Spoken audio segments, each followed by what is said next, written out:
말씀은 요한복음 18장입니다.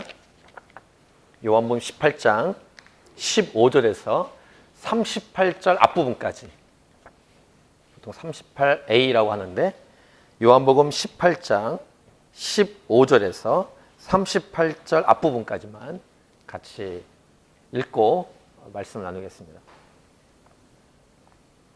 신약성경 요한복음 18장 15절에서 38절 앞부분까지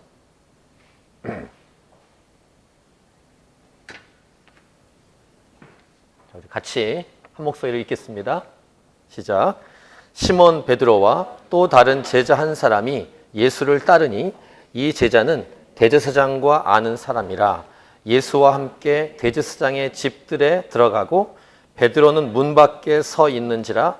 대제사장을 아는 그 다른 제자가 나가서 문 지키는 여자에게 말하여 베드로를 데리고 들어오니 문 지키는 여종이 베드로에게 말하되 너도 이 사람의 제자 중 하나가 아니냐 하니 그가 말하되 나는 아니라 하고 그때가 추운 고로 종과 아랫사람들이 불을 피우고 서서 쬐니 베드로도 함께 서서 쬐더라. 대제사장이 예수에게 그의 제자들과 그의 교훈에 대하여 물으니 예수께서 대답하시되 내가 드러내놓고 세상에 말하였노라. 모든 유대인들이 모이는 회당과 성전에서 항상 가르쳤고 은밀하게는 아무것도 말하지 아니하였거늘 어찌하여 내게 묻느냐. 내가 무슨 말을 하였는지 들은 자들에게 물어보라. 그들이 내가 하던 말을 아느니라.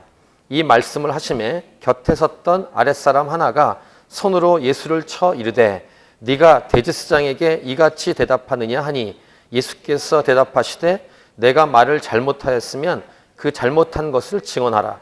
바른 말을 하였으면 네가 어찌하여 나를 치느냐 하시더라. 안나스가 예수를 결박한 그대로 대제사장 가야바에게 보내니라. 시몬 베드로가 서서 불을 쬐더니 사람들이 묻되 너도 그 제자 중 하나가 아니냐. 베드로가 부인하여 이르되 나는 아니라 하니 대제사장의 종 하나는 베드로에게 귀를 잘린 사람의 친족이라. 이르되 네가 그 사람과 함께 동산에 있는 것을 내가 보지 아니하였느냐. 이에 베드로가 또 부인하니 곧 달기 울더라. 그들이 예수를 가야바에게서 관정으로 끌고 가니 새벽이라. 그들은 더럽힘을 받지 아니하고 유월절 잔치를 먹고자 하여 관정에 들어가지 아니하더라. 그러므로 빌라도가 밖으로 나가서 그들에게 말하되 너희가 무슨 일로 이 사람을 고발하느냐. 대답하여 이르되 이 사람이 행악자가 아니었더라면 우리가 당신에게 넘기지 아니하였겠나이다. 빌라도가 이르되 너희가 그를 데려다가 너희 법대로 재판하라. 유대인들이 이르되 우리에게는 사람을 죽이는 권한이 없나이다 하니 이는 예수께서 자기가 어떠한 죽음으로 죽을 것을 가리켜 하신 말씀을 응하게 하려 함이로라. 이에 빌라도가 다시 관정에 들어가 예수를 불러 이르되 네가 유대인의 왕이냐. 예수께서 대답하시되 이는 네가 스스로 하는 말이냐 다른 사람들이 나에 대하여 내게 한 말이냐. 빌라도가 대답하되 내가 유대인이냐. 네 나라 사람과 대제사장들이 너를 내게 넘겼으니 네가 무엇을 하였느냐. 예수께서 대답하시되 내 나라는 이 세상에 속한 것이 아니라 만일 내 나라가 이 세상에 속한 것이었더라면 내 종들이 싸워 나로 유대인들에게 넘겨지지 않게 하였으리라. 이제 내 나라는 여기에 속한 것이 아니니라. 빌라도가 이르되 그러면 네가 왕이냐 아니냐. 예수께서 대답하시되 네 말과 같이 내가 왕이니라. 내가 이를 위하여 태어났으며 이를 위하여 세상에 왔나니 곧 진리에 대하여 증언하려 함이로라.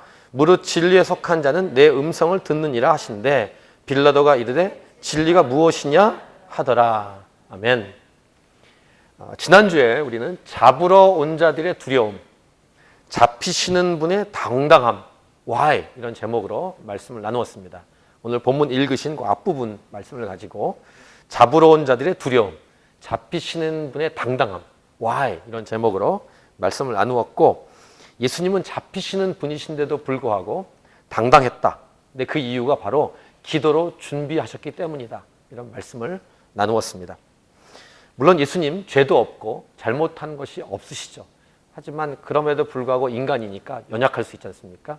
두려워할 수 있는데 우리 예수님은 아주 당당하게 이렇게 서 있었고 순순히 잡혀가셨습니다. 이것은 기도로 준비하였기 때문이다.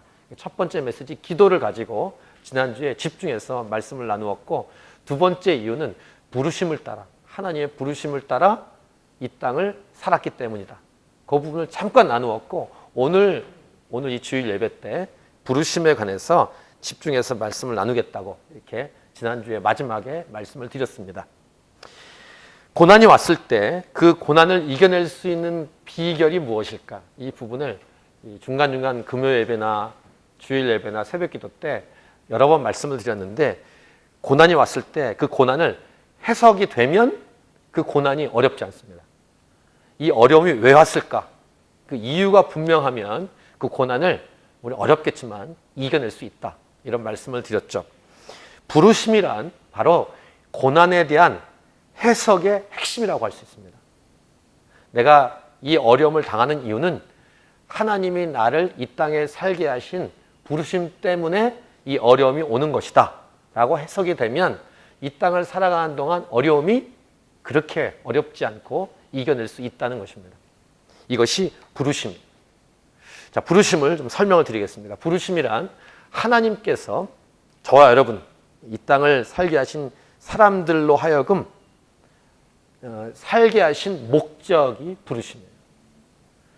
이 땅을 살아가는 모든 존재는 이유와 목적이 있습니다. 그냥 어떻게 실수로 우연히 이런 거 없고 하나님의 분명한 이유와 목적 때문에 이 땅을 살아가죠. 무엇보다 하나님의 형상을 따라 지은 사람들은 반드시 하나님의 부르심이 있다는 것입니다. 그래서 부르심을 영어로 콜링, 또 소명, 사명 이런 용어를 씁니다. 하나님의 의도, 하나님께서 나를, 여러분을 향해서 갖고 계신 하나님의 계획, 이것을 부르심이라고 부릅니다. 그래서 부르심에 의해서 구체적인 직업을 선택하는 것이 옳고 맞습니다. 이 부르심을 모르면 이 땅을 살아갈 때 방황하거나 세상의 흐름, 조류에 이리저리 휩싸일 수밖에 없다는 사실입니다. 그냥 그렇게 살아가는 존재. 그런데 인간은 그런 존재가 아닙니다. 또는 자기의 생각과 자기의 욕심에 따라 살아가는 것. 이것은 부르심이라고 말하지 않습니다. 자기 야망 이렇게 부르죠. 교만하기 때문에, 죄로 인해서 인간은 교만하기 때문에 자신의 욕심 따라 살아가다가 잘 되면 우월감을 갖습니다. 자기 욕심을 따라 그게 안 되면 열등감을 갖습니다. 열등감과 우월감은 똑같은 뿌리에서 시작된 것입니다. 그래서 그것은 자신의 인생을 파멸시킬 수밖에 없다는 사실입니다. 아무리 돈을 많이 벌고 높은 지위에, 직위에 올라도 또 인기와 명예를 얻었다고 해도 하나님의 부르심을 따라 살아가지 않는다면 그것은 실패한 인생이라고 할 수 있습니다. 부르심을 따라 살아갔는데 돈이 없고 건강이 없어지고 그 다음에 세상이 보기에는 성공하지 않았다라고 말해도 그것은 하나님 안에서는 진정으로 승리한 인생이라는 것입니다. 이게 성경의 하나님 말씀, 메시지. 그래서 어떠한 형편에 처해도 교만해하지 않고 낙심하지 않으면서 이 땅을 살아갈 수 있는 비결, 부르심을 따라 살아가는 것입니다. 이러한 부르심에 의해서 철저하게 살아가신 분이 바로 예수 그리스도이십니다. 그래서 당당한 거예요. 어떠한 형편에도. 그러니까 우리가 이 땅을 살아갈 때 어떤 이렇게 좋은 인물, 유명한 위인전에 나오는 인물들을 이렇게 본받고 도전을 받지만 실제로는 우리의 롤모델이면서 따라가야 될 표본은 오직 예수 그리스도이십니다. 예수님을 따라가는 것, 이것이 우리가 이 땅을 살아갈 때 정말로 승리하고 잘 살 수 있는 비결이다라는 것이죠. 예수님처럼 살아가기. 오늘 본문에서 이런 예수님과 나머지 등장인물들이 나오는데 대조적인 모습을 보여줍니다. 예수님 한 분하고 나머지 여러 인물들의 모습, 이 여러 인물들의 모습은 하나님의 부르심과 상관없이 행동하고 살아간 사람들의 모습이라는 것입니다. 심지어는 예수님과 3년 동안 따라다녔던 베드로도 마찬가지라는 것이죠. 오늘 그런 모습을 오늘 이 설교를 통해 함께 듣게 되는데 오늘 설교 제목은 이것입니다. 부르심, 진리에 대하여 증언하는 것. 따라하세요. 부르심, 진리에 대하여 증언하는 것. 자, 오늘 15절부터 18절 말씀인데요. 15절부터 18절을 여러분 눈으로 보시고 제가 읽겠습니다. 시몬 베드로와 또 다른 제자 한 사람이 예수를 따르니 이 제자는 대제사장과 아는 사람이라 예수와 함께 대제사장의 집들에 들어가고 베드로는 문 밖에 서 있는지라. 대제사장을 아는 그 다른 제자가 나가서 문 지키는 여자에게 말하여 베드로를 데리고 들어오니 문 지키는 여종이 베드로에게 말하되 너도 이 사람의 제자 중 하나가 아니냐 하니 그가 말하되 나는 아니라 하고 그때가 추운 고로 종과 아랫사람들이 불을 피우고 서서 쬐니 베드로도 함께 서서 쬐더라. 자, 베드로와 이름은 나오지 않지만 다른 제자 한 명이 등장합니다. 그러니까 다른 제자들 9명은 다 도망갔어요.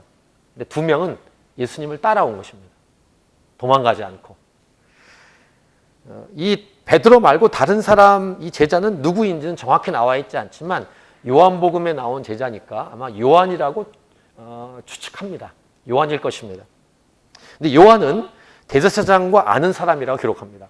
그래서 대제사장의 집들까지 들어갔는데 베드로는 왠지 못 들어갔어요. 아는 사람이 없어서 못 들어갔는지 아니면 두려워서 못 들어갔는지 뭐 여러 가지 이유가 있겠지만 다른 제자가 다시 나와서 여종, 그 문을 지키는 여종한테 얘기하고 다른 그 제자를 데리고 들어갔다라고 오늘 기록합니다. 근데 그때 들어갈 때 문 지키는 여종이 베드로를 알아본 거예요. 너 예수님의 제자가 아니냐? 이렇게 물었을 때 베드로가 첫 번째 부인, 나 모른다. 이렇게 부인합니다. 왜 그랬을까요? 자, 그것은 계속 나눌 텐데 베드로가 첫 번째 예수님을 부인한 다음에 그 뜰에 들어가서 그 이스라엘 그 중동 지역도 밤에 겨울에 춥습니다. 여기도 겨울에 춥지 않습니까? 그래서 불을 쬐야 돼요. 추우니까 같이 서서 불을 쬐다라고 기록을 합니다. 자, 9명은 다 도망갔는데 가룟 유다는 예수님 팔아넘겼고 11명 중에 9명은 도망갔고 2명은 지금 거의 가까이 있는 것입니다. 그러니까 다른 제자에 대한 기록도 없고 9명에 대한 기록도 없으니까 이 베드로가 집중이 됩니다. 이름이 나왔으니까. 베드로가 한 행동과 말 이런 것들이 집중이 되는데 이 베드로를 통해서 저와 여러분에게 주시는 오늘 이 설교 제목과 관련된 이 설교 본문과 관련된 첫 번째 메시지를 우리는 볼 수 있는데 이것은 우리에게 주시는 도전과 말씀입니다. 첫 번째, 부르심을 따라 제대로 가지 않으면 아무리 예수님을 믿는다고 해도 적당한 거리만 유지하며 살아가게 된다는 것입니다. 지금 예수 믿지 않은 사람을 말하는 게 아니라 예수 믿는다고 하지만 예수님과 적당한 거리를 유지하면서 살아가는 모습. 이게 베드로의 모습을 통해서 저와 여러분에게 주시는 메시지예요. 첫 번째 메시지. 마치 그런 거 해보셨습니까? 이렇게 수련회 같은 데 가면은 우리 여기 민족 사람들은 모르겠지만 한국 민족 우리 자매님들은 물에 이렇게 확 들어가는 자매님들도 있지만 물가에만 이렇게 적당한 거리를 두고 안 들어가시는 분이 있어요. 그러면 짓궂은 남학생들이 어떻게 합니까? 물을 튀기고 붙잡고 이렇게 빠져 들어가게 하죠. 아예 그냥 멀리 숙소로 가 있든지 아니면 물로 들어가든지 하면 좋은데 적당한 거리를 유지하고 이렇게 물가에만 있는 마치 그런 모습과 비슷합니다. 교회에 오기는 오지만 자기의 생각대로 선을 딱 그어놓습니다. 여기까지만 나는 신앙생활한다. 종교생활한다. 더 이상은 광신도다. 이렇게 생각하고 더 이상은 활동을 안 해요. 그래서 이게 오는 날도 자기가 정합니다. 주일만 오겠다. 근데 교회 모임이 주일만 있습니까?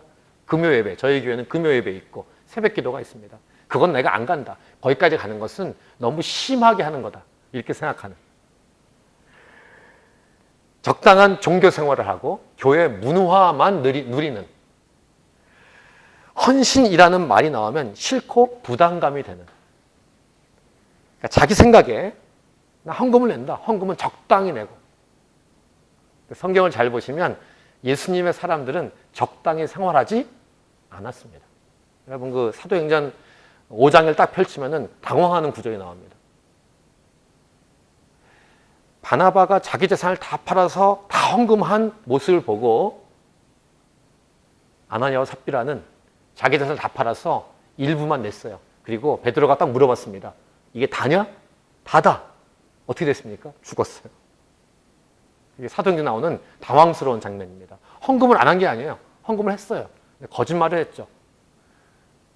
부부가 한날 다 죽었습니다.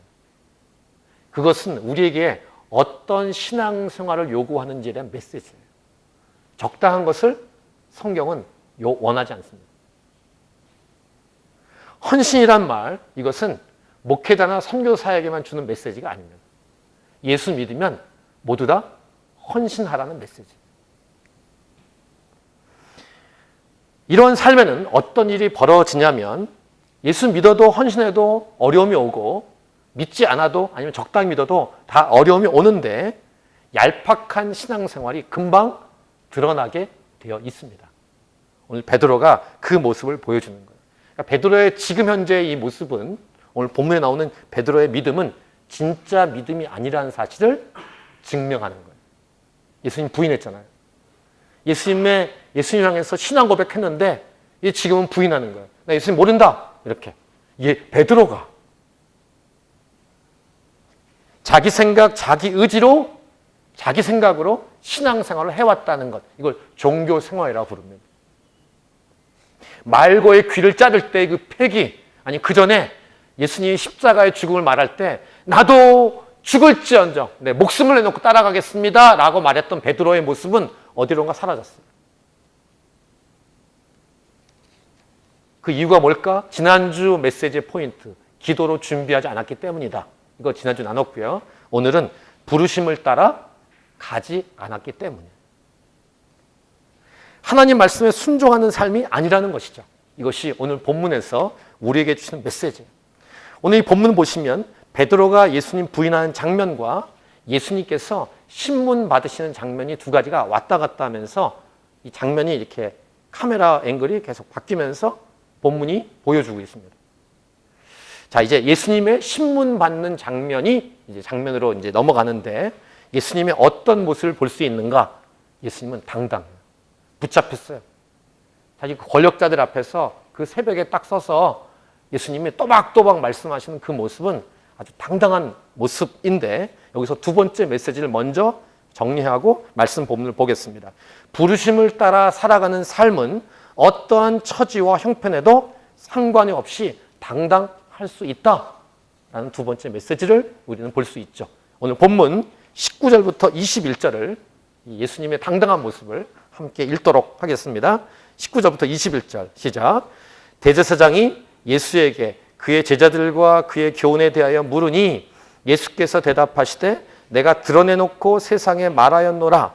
모든 유대인들이 모이는 회당과 성전에서 항상 가르쳤고 은밀하게는 아무것도 말하지 아니하였거늘 어찌하여 내게 묻느냐. 내가 무슨 말을 하였는지 들은 자들에게 물어보라. 그들이 내가 하던 말을 아느니라. 지금 이제 대제사장이 질문했지 않습니까? 너희 제자들은 어떠하고 네가 말한 교훈은 뭐냐? 이렇게 질문을 했을 때 예수님이 나는 드러내놓고 말했다. 내 말을 들은 사람 많다. 그 중에 한 명 데려다가 증언해보면 알지 않겠냐? 이렇게 예수님이 말씀하시는 거예요. 드러내놓고 숨기지 않고 몰래하지 않고 쫓기면서 하지 않고 당당하게 말씀을 증거했다는 거예요. 예수님의 당당한 모습, 그 대답을 하는 당당한 모습. 그랬더니 이제 그 다음 22, 23절을 보시면 옆에 있는 부하가요, 한 대 칩니다, 예수님. 건방져, 이렇게 쳤겠죠. 손바닥으로 쳤다라고 22절에 기록을 합니다. 나중에 다른 복음서를 나중에 참조해 보시면은 이 신문이 다 끝난 다음에 어떻게 하냐면은 아랫사람들이 막 때리고 주먹으로 치고 얼굴 가리고 막 침 뱉고 때리고 막 합니다. 예수님을. 자, 22, 23절 보세요. 때렸어요. 22절을. 대제사장에게 이같이 말하냐. 건방지게 말했다. 이런 말이죠. 그러니까 23절. 예수님이 뭐 주눅이 드십니까? 예수께서 대답하시되 내가 말을 잘못하였으면 그 잘못한 것을 증언하라. 바른 말을 하였으면 네가 어찌 나를 치느냐. 이렇게 대답을 하셨습니다. 예수님의 당당함 꺾이지 않으십니다. 맞아도 신문 받는 장면이 있어도 신문을 받아도 이 안나스의 사위가 가야바입니다. 그러니까 안나스가 이렇게 신문한 다음에 그 결박된 채로 자기 사위에 똑같은 대제사장에 보냅니다. 24절 그 기록이고요. 이제 장면이 또 바뀌어요. 베드로에게로. 카메라 앵글이 이제 다시 베드로에 갔습니다. 25절부터 27절 보세요. 이제 불을 쬐고 있는데 사람들이 묻습니다. 너도 그 제자 중 하나가 아니냐? 그러니까 두 번째 베드로의 부인. 예수님 몰라 이렇게 얘기한 것입니다. 그랬더니 이제 세 번째 질문이 오는데 그 귀가 잘렸던 말고하고 서로 아는 어떤 사람도 예수님을 붙잡으러 가는 장면에 같이 왔었던 것 같아요. 그 겟세마네 동산에. 그래서 26절 보세요. 대제사장의 종 하나는 베드로에게 귀를 잘린 사람의 친척이라 이르되 네가 그 사람과 함께 동산에 있는 것을 겟세마네 동산이죠. 내가 보지 아니하였느냐? 이렇게 질문합니다. 나 그때 널 봤어 이렇게 말하는 거죠. 베드로에게. 그러니까 이에 베드로가 세 번째 또 부인합니다. 나 예수님 몰라. 그 다음에 예수님 말씀처럼 세 번 부인한 다음에 닭이 웁니다. 새벽에 온 거예요. 밤이 다 지나가서 새벽에 온 거죠. 이 베드로의 이 세 번씩 예수님 모른다고 부인했던 장면. 이 장면이요. 다른 복음서를 참조해 보시면 진짜 짠합니다. 마태, 마가, 누가를 참조해 보시면 저는 이 복음서 중에서 이 장면 중에서 누가복음에 나오는 장면을 참으로 이렇게 가슴에 이렇게 충격적으로 받은 적이 있습니다. 이 베드로가 서 있는 자리하고요. 예수님이 신문반 장면 이 거리가요. 되게 짧아요. 이렇게 얼굴을 볼 수 있는 장면입니다. 그러니까 이게 불을 쬐고 있으니까 얼굴이 이렇게 밝진 않아도 어느 정도 볼 수 있지 않겠습니까? 예수님이 신문 받으시다가 이렇게 쳐다보십니다. 베드로를. 그 기록이 누가복음 22장 61, 62절이에요. 읽어드릴게요. 읽어보시고 이 베드로를 예수님이 이렇게 바라보는 이 모습에서 이 베드로의 뭐랄까 이 감정, 미안하고 죄송한 그 상태 이런 것이 얼마나 충격이었는지 몰라요. 그 예수님은 왜 베드로를 바라봤을까? 이미 다 아시면서. 그런 거 아시죠? 이렇게. 자기가 잘못한 거 자기도 아는데 딴 사람이 이렇게 바라봤을 때 오는 그 충격. 베드로가 예수님 말씀이 생각나서 밖으로 뛰쳐나갑니다. 통곡해요. 더 충격적인 장면이 마태와 마가에 나온 장면인데요. 똑같은 상황인데 마태와 마가는 더 자세히 기록합니다. 뭐냐면은 베드로가 예수님 부인할 때요. 그냥 부인하지 않고 예수님을 저주했습니다. 욕을 한 거예요, 욕을. 저주하면서 예수님 모른다고 맹세까지 했어요. 그게 마태와 마가의 기록이에요. 그러니까 마태, 마가에서는 베드로가 이렇게 저주하면서 부인하는 장면, 누가복음에서는 예수님이 베드로를 바라보는 장면. 이런 장면들이 지금 나온 장면이에요. 근데 이제 지금 부르심이란 초점을 이 말씀을 가지고 나누고 있는데 마태복음 26장 58절에 나오는 짤막한 기록을 제가 읽어드릴게요. 이게 굉장히 상징적인 의미인데요. 자, 읽어드릴게요. 베드로가 멀찍이 예수를 따라 이렇게 기록하고 있습니다. 아까 그 거리 말씀드렸지 않습니까? 아주 멀리 도망한 것도 아니고 그렇다고 예수님 바로 곁에 가 있는 것도 아닌 그 적당한 거리. 이것을 마태는 멀찍이라고 기록을 하고 있습니다. 아까 첫 번째 메시지를 정리한 거 다시 기억해 보세요. 부르심을 따라가지 않는 사람, 곧 예수님 믿는다고 하지만 적당한 거리를 유지하는 사람의 적나라한 모습을 베드로를 통해서 보게 되는 것입니다.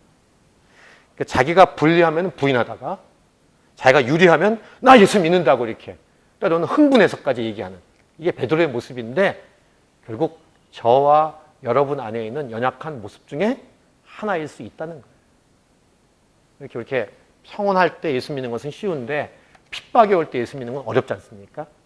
그때도 예수 믿는다고 고백할 수 있느냐? 이런 질문을 하시는 것 같아요. 저희들에게. 진정한 헌신이 아니죠. 헌신한 모습이 아니라고 할 수 있습니다. 두 번째 메시지를 연결시켜서 하나님 말씀에 순종해서 부르심을 따라 살아간다면 어떤 처지와 형편에도 당당할 수 있다는 것을 우리는 다시 확인해 볼 수 있죠. 자, 장면이 또 바뀝니다. 28절 보세요. 또 이 독특한 모습인데 28절 한번 같이 읽고 나누겠습니다. 시작. 그들이 예수를 가야바에게서 관정으로 끌고 가니 새벽이라 그들은 더럽힘을 받지 아니하고 유월절 잔치를 먹고자 하여 관정에 들어가지 아니하더라. 예수님 십자가에 죽으시는 그 절기가 유월절이에요. 유월절 어린 양으로 십자가에서 돌아가시는 예수님의 십자가 사건이죠. 그러니까 유월절이 이제 곧 시작되기 때문에 이 유대인들은 종교성이 있어서 유월절 그 절기를 지키기 위해서 이방인이 있는 그 뜰에 들어가지 않는 거예요. 예수님을 죽이려고 하는 그들의 모습 안에 이중적인 모습을 볼 수 있어요. 예수님은 죽이는데 본인은 종교성을 지키기 위해서 이방인의 뜰에 들어가지 않는 모습을 성경은 보여주고 있는 거예요. 종교적인 모습, 종교성. 자, 예수님을 믿지 않아요. 예수님을 부인하고 예수님을 죽이려고 해요. 그런데 종교 생활, 자신은 거룩하게 하기 위해서 이방인의 뜰에 들어가지 않는 모습을 우리에게 보여주고 있습니다. 유대인들은 유월절 잔치에 참여하기 위해서는 이방인들을 접촉하지 말아야 합니다. 그건 맞습니다. 그런데 아이러니하게 예수님은 십자가에 죽이려고 그래요. 다음 주에 보겠습니다만 나중에 그 유명한 죄수인 강도며 살인자였던 바라바는 놓아주고 아무 죄가 없는 예수님은 십자가에 달려 죽게 하지 않습니까? 종교인들이, 유대인들이 자신은 깨끗하게 하려고 하는 이 모습들이 예수님은 죽이려고 하는 모습. 여기서 어떤 메시지를 볼 수 있냐면 이 베드로의 모습이나 예수님 부인한 베드로의 모습이나 이방인의 뜰에 들어가지 않고 유월절 잔치에 참여하기 위해서 그 베드로가 아니 유대인들이 들어가지 않으려는 그 모습이나 별 차이가 없는 거예요, 사실. 그래도 베드로하고 유대인들은 좀 다르겠지. 아니에요. 여기까지 보면 베드로의 모습이나 유대인들의 모습은 별 차이가 없어요. 제가 이렇게 설명해 드릴게요. 베드로는 소극적으로 예수님을 부인했고요. 유대인들은 적극적으로 예수님을 죽이려고 했을 뿐이에요. 그 차이만 있을 뿐입니다. 소극적이냐 적극적이냐 이 차이지 베드로나 유대인들은 별 차이가 없습니다. 이것을 우리에게 적용한다면 이것입니다. 이렇게 예배드리러 온 예수 믿는 사람들이나 예수 믿지 않은 저 바깥에 있는 사람들이나 별 차이가 없을 때가 있다는 거예요. 이게 우리에게 주는 충격적인 도전 메시지입니다. 하나님의 부르심과는 아무 상관없이 자기 생각과 자기 판단에 의해서 살아가거나 아니면 예수님과 아무 상관없이 살아가는 건 똑같은 거예요, 사실. 자, 이제 종교 재판을 받았던 예수님이 정치 재판으로 넘어갑니다. 이제 로마 총독인 빌라도 앞에 서는 장면이 이제 이어집니다. 29절부터 32절입니다. 눈으로 보시고 제가 읽겠습니다.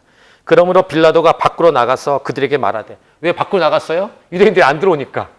예수님만 이렇게 밀어놓고 자기들 안 들어와요. 유월절 잔치에 참여해야 되니까. 그러니까 빌라도가 밖으로 나왔습니다. 빌라도가 밖에 나왔으니까 결국 이방인하고 만난 거잖아요. 근데 자기들은 거기 안 들어갔다. 의롭다 이렇게 생각하겠죠. 너희가 무슨 일로 이 사람을 고발하느냐? 이렇게 빌라도가 말했을 때 무리들, 군중들이 말합니다. 대답하여 이르되 이 사람이 행악자가 아니었더라면 우리가 당신에게 넘기지 아니하였겠나이다. 예수님이 행악자래요. 유대인들이 고발하는 내용입니다. 행악자, 악한 일을 행했다는 거예요. 빌라도가 이르되 너희가 그를 데려다가 너희 법대로 재판하라. 이렇게 말했더니 유대인들이 말합니다. 우리에게는 사람을 죽이는 권한이 없나이다. 로마에 종속된 이스라엘이기 때문에 자기 마음대로 사람을 죽일 수가 없다는 거죠. 그러니까 죽여달라라는 것입니다. 빌라도에게. 이는 예수께서 32절 중요합니다. 32절은 같이 읽을게요. 시작. 이는 예수께서 자기가 어떠한 죽음으로 죽을 것을 가리켜 하신 말씀을 응하게 하려 함이러라. 그러니까 정치 재판에 의해서 예수님이 죽는다라는 이 말씀이 이루어진다는 것입니다. 유대인들이 관정에 들어오지 않으니까 빌라도는 밖으로 나갔고 밖이 아주 소란스럽겠죠. 무리들이 와서 막 시끄럽겠으니까. 그러니까 종교 재판으로 예수님을 죽일 수 없으니까 죽일 수 있었으면 오지 않았겠지만 죽일 수 없으니까 로마 총독에게 데리고 왔다라는 말이고, 그러나 32절 지금 읽으신 말씀처럼 이 상황은, 이 흐름은 세상의 흐름에 의해서 흘러가는 것 같은데 아니고 하나님의 뜻대로 흘러가는 것이다라고 요한복음은 말해주고 있는 거예요. 이것을 오늘 포인트처럼 부르심이라고 다시 말씀드리고 싶어요. 이 말이 뭐냐면 저와 여러분도 마찬가지인데 상황과 환경이 어려운 대로 잘못된 대로 막 흘러가는 것 같아. 그런데요, 하나님이 주인이시기 때문에 하나님의 손 아래서 하나님의 뜻대로만 진행이 되고 있다는 사실을 우리는 기억해야 돼요. 세상의 흐름이 지금 마음대로 가는 것 같잖아요. 근데 결국 결론적으로는 하나님의 뜻대로 가게 될 수밖에 없어요. 이 세상의 주인은 하나님이시기 때문에. 그러니까 저와 여러분이 이 땅을 살아갈 때 이 땅에 일어나는 모든 일은 때로는 악한 영에 의해서 움직이는 것이 있어요. 하지만 사도 바울의 말처럼 모든 것이 합력하여 선을 이루게 되어 있습니다. 즉 하나님의 뜻만 이루어지게 되어 있어요. 그래서 저와 여러분의 인생 가운데 생기는 여러 가지 일들이 다 연결돼서 결론적으로는 하나님의 뜻대로만 갈 수밖에 없다. 이것을 부르심이라고 부른다는 거예요. 자, 33, 34절 눈으로 보세요. 이에 빌라도가 다시 관정에 들어가 예수를 불러 이르되 네가 유대인의 왕이냐? 이제 재판해야 되니까 그 새벽에 정치 지도자로서 형식상으로 이제 새벽에 얼마나 졸렸겠어요. 귀찮지 않았습니까?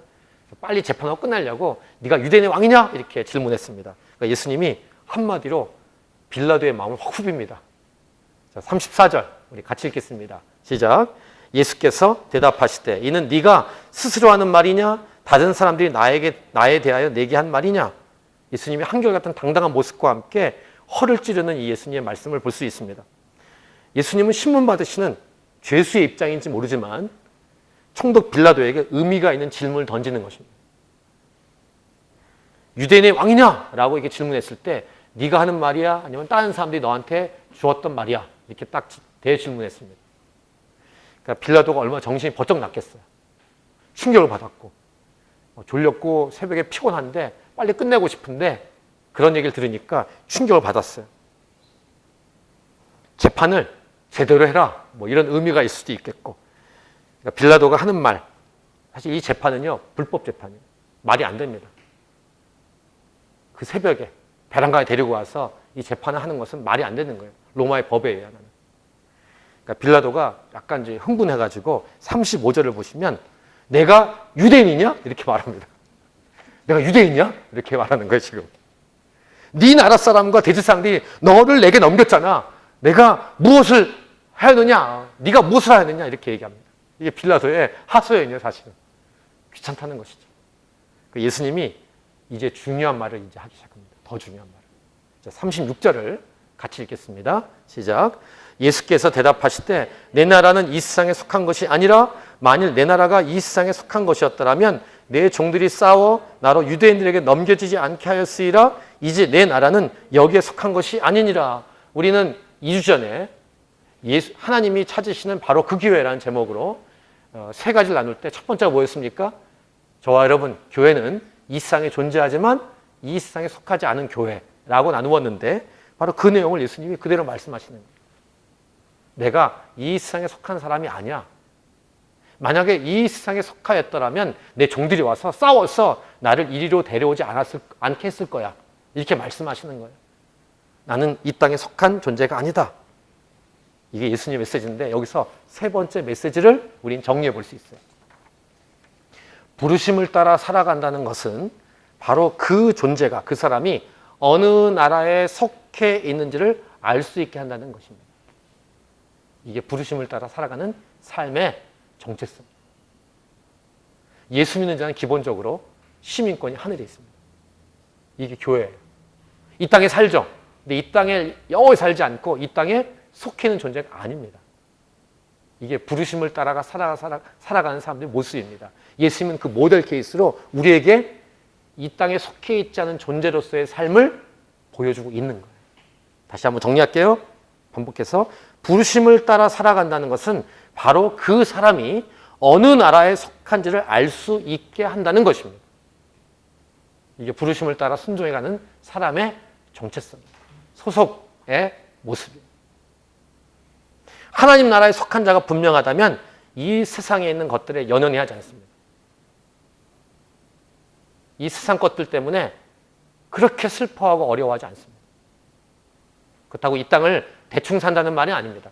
충성되게 살아가지만 충성되게 살아가는 동기도 하나님의 부르심에 순종하기 위해서 충성하는 것이지 이 땅의 것들이 아까워서 살아가지 않습니다. 이게 부르심 따라 살아가는 하나님께 속한 천국에 속한 사람의 모습이어야 한다는 것을 우리에게 보여주죠. 하나님 나라의 주인이신 하나님의 말씀대로 살아가는 것. 빌라도가요 이런 대답을 듣고 벙쪄요. 막 충격을 받는 것입니다. 빨리 재판하고 마무리하고 자고 싶었는데 그렇게 할 수가 없는 상황으로 흘러가고 있습니다. 그러니까 비슷한 질문을 또 합니다. 빌라도가 37절 보시면 이제 오늘 설교 전체 핵심이 되는 메시지가 등장하는데요. 마지막 37절, 38절 앞부분까지 다시 읽도록 하겠습니다. 시작. 빌라도가 이르되 그러면 네가 왕이 아니냐? 예수께서 대답하시되 네 말과 같이 내가 왕이니라. 내가 이를 위하여 태어났으며 이를 위하여 세상에 왔나니 곧 진리에 대하여 증언하려 함이로라. 무릇 진리에 속한 자는 내 음성을 듣느니라 하신데 빌라도가 이르되 진리가 무엇이냐 하더라. 여기 마지막에 나온 진리가 뭐냐라는 것은 예수님께 질문하는 것보다는 이렇게 진리가 뭐야? 이렇게 말하는 것과 똑같습니다. 진리가 뭔데? 이렇게 자기 혼잣말로 하는 거예요. 이 표현이. 근데 어쨌든 그 앞에 예수님 하셨던 말씀. 예수님 유대인의 왕이기도 하시지만 모든 나라의 왕이시죠. 그래서 유대인 자를 빼고 네가 왕이냐? 이렇게 질문한 거예요. 빌라도가 예수님께. 그러니까 예수님이 맞다. 내가 왕이다. 내가 이를 위해서 왔다. 이게 뭐예요? 부르심을 따라 왔다 이 말이에요. 왕으로서 이 땅에 태어났고 왕으로서 하나님 아버지의 말씀을 따라 순종하기 위해서 왔다. 오늘 제목이 바로 이 예수님 말씀과 연결되는 핵심 메시지예요. 부르심, 진리에 대하여 증언하는 것. 예수님의 대답에서 부르심에 관한 이 내용을 우리는 분명히 확인합니다. 내가 왕이니라 내가 이를 위하여 태어났으며 이를 위하여 세상에 왔다. 예수님의 말씀. 예수님의 부르심의 내용은 진리에 대하여 증언하는 것이다. 이 진리에 속한 자는 예수님의 음성을 듣는다. 아멘. 예수님께서 하나님의 부르심에 순종하여 이 땅에 오셨어요. 그리고 이 예수님 믿는 사람은 진리에 속한 자로서 예수님의 음성을 들을 수 있어요. 오늘도 이렇게 앉아 계시지만 예수님의 음성을 들을 수 있는 사람이 있고 혹시 예수님의 음성을 들을 수 없는 사람이 있을 수 있어요. 이 땅을 살아가는 동안 예수님께서 부르심을 따라 살아가셨던 것처럼 저와 여러분도 이렇게 살아가도록 우리에게 말씀하시는 거예요. 예수님의 모습을 통해, 예수님의 말씀을 통해. 하나님 부르심을 따라. 아멘. 그래서 마지막 결론과 같은 핵심 네 번째 메시지를 정리할 수 있습니다. 진리는 하나님의 말씀이에요. 진리는 예수 그리스도이십니다. 진리는 예수님이신데 진리이신 예수님이 하나님의 말씀에 순종하셨어요. 자기 몸을 다 바쳤어. 곧 이것은 뭡니까? 진리이신 예수님이 진리를 몸으로 삶으로 증명하셨다는 것을 말합니다. 그래서 정리가 됩니다. 이것입니다. 말씀에 순종할 때 진리는 드러난다는 거예요. 말로만 하시는 게 아니라 삶으로 순종함으로 진리를 증언했다는 것이죠. 이게 예수님의 삶이었어요. 진리를 증언하는 것이란 말로만 하는 게 아니라 진리이신 하나님 말씀에 몸으로 삶으로 순종하는 것이다. 이렇게 정리해 볼 수 있습니다. 예수님이 그렇게 하신 것처럼 예수 믿는 저와 여러분도 그렇게 살기를 원하신다라는 거예요. 부르심에 순종하는 것. 오늘 교회라고 할 땐 건물이 아닙니다. 건물은 커뮤니티 센터예요. 지난번에 했던 곳은 교회 건물은 맞지만 건물 자체는 교회가 아니에요. 그 벨코넨 그 장소. 건물일 뿐이에요, 여기는. 교회는 저와 여러분이에요. 교회인 저와 여러분이 하나님 말씀에 순종해 갈 때 하나님의 부르심에 순종하는 그 모습을 통해서 진리가 증언되는 것이다. 무엇을 통해서요? 우리의 몸, 우리의 삶을 통해서. 2주 전에 금요일 예배 때 이곳에서 로마서 12장 1, 2절 통해서 이 부분 나누었어요. 하나님께서 기뻐하시는 거룩한 산 제사로 드리라. 이것이 너희들 영적 예배니다. 이 말씀을 나누었죠. 삶으로 진리를 증언함으로 부르심 따라 살아가기. 예수님처럼. 자, 설교는 다 했습니다. 부르심, 진리에 대하여 증언하는 것. 37절 눈으로 보시고 예수님의 말씀만 딱 볼게요. 내가 왕이니라 내가 이를 위하여 태어났으며 이를 위하여 세상에 왔나니 곧 진리에 대하여 증언하려 함이로라. 무릇 진리에 속한 자는 내 음성을 듣느니라. 이 말씀이 오늘 이 목회자 입을 통해서 선포됐을 때 이제 이것을 순종하는 몫은 여러분의 몫이에요. 진짜 부르심 따라 교회답게 살아가느냐, 진리가 증언되느냐, 아니면 베드로처럼 적당하게 거리를 유지하며 살아가느냐, 여러분이 그 길을 선택하셔야 됩니다. 우리 찬양하고 기도하도록 하겠습니다.